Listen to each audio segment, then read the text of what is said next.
You can't keep people around who's done one or two things for you, three or four, but yet you call them a friend.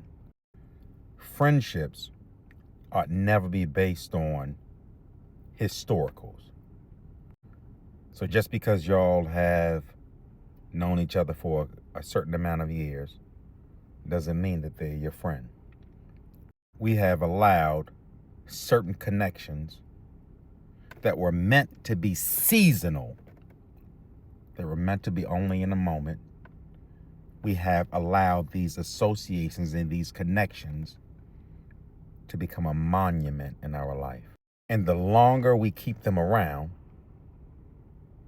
when their friendship has expired years ago, the more venomous they become. Allowing people to stay around beyond their expiration date, eventually they become hazardous material because we allow them to stay in a space where they no longer can fit, or they no longer fit the mold of that specific space. But in our negligence, because we begin to emote, or because we start feeling, oh, if I let them go, you may be missing out on some level of friendship, or you feel as if you can't find another friend like them. I'm telling you straight up, the longer you continue to look at certain seasonal friends as permanent friends, the longer you'll stay on the level that God never created you to remain at. There are some levels God never created us to remain on, but yet we continually allow people with whom ought to be associates, but we allow them to graduate in our life to the level of friendship based off of the one or two or three things they've done, or based off of the years that we have known them. And yet and still we wonder why they continue to criticize us, because they know certain things about us. But that's simply because we've exposed ourselves to them and we've let them stay beyond their time that they were meant to be in our life. Woe unto us when we continue to feel guilty about cutting somebody off.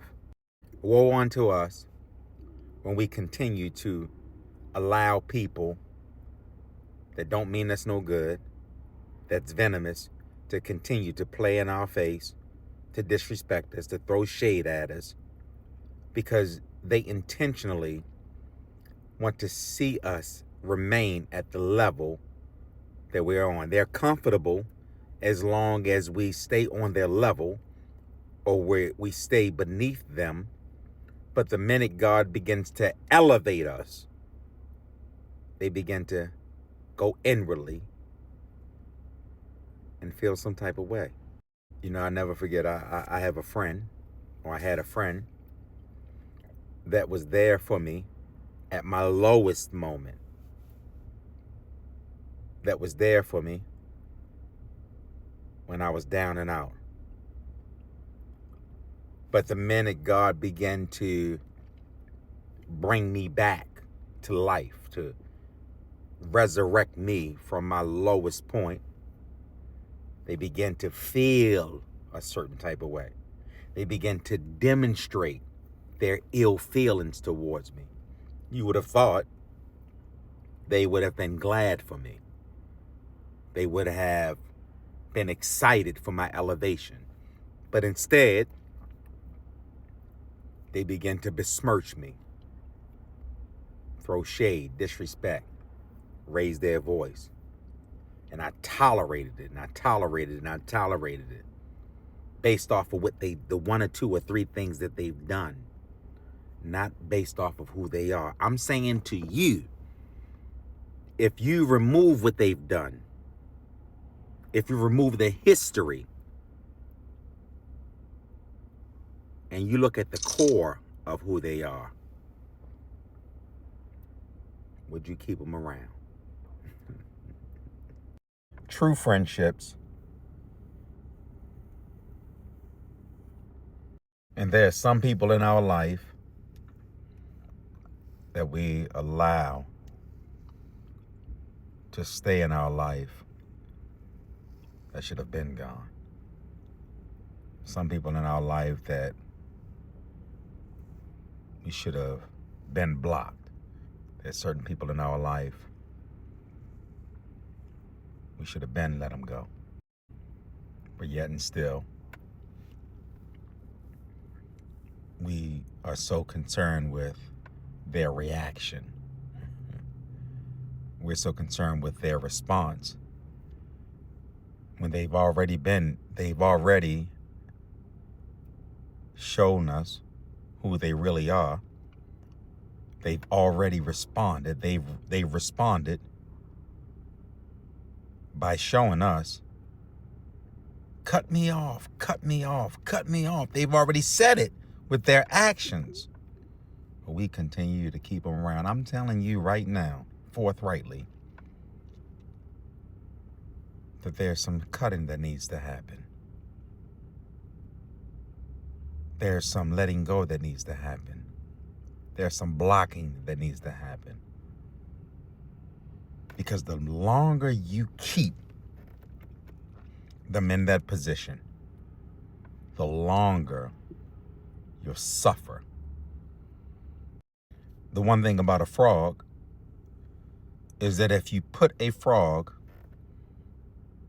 in hot water, it will jump right back out.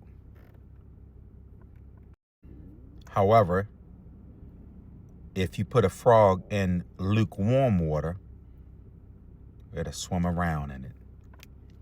And as you gradually turn the flame up, it'll die before it even realized it, that they were in the hot water. I'm saying to you, don't be like the frog, staying around in places with people as they continually turn the flame up on you. And before you know it, you're stuck where you've always been. You're feeling shameful. You're feeling embarrassed. You're feeling painful. All because you kept somebody around whose position expired a long time ago.